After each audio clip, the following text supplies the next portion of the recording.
Hey everyone, today I'm going to share with you a super easy Tamakan restoration tutorial. Here's what happened. A professional installer accidentally damaged the Tamakan while installing it. As everyone knows, replacing a broken Tamakan costs thousands of dollars. The installer was incredibly anxious, thinking, if I had to go through this,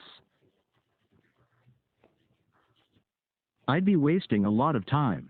But don't worry, we have a solution.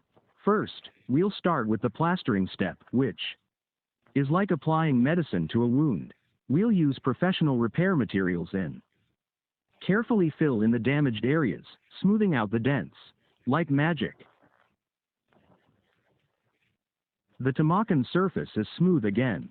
Next comes polishing. Polishing is like giving the Tamakan a surprising cosmetic treatment. We use different types of finishing paper.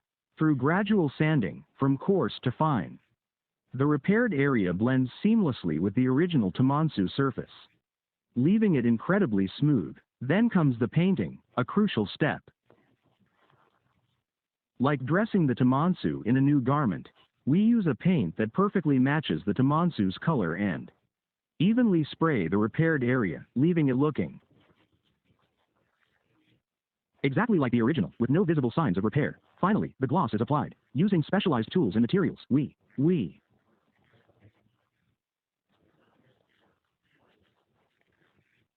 making it sparkle like new.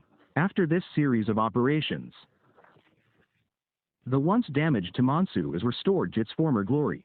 Not only did the technician avoid spending thousands of dollars, but he also learned a practical repair technique. What do you think, family? Isn't this Tamansu repair tutorial amazing?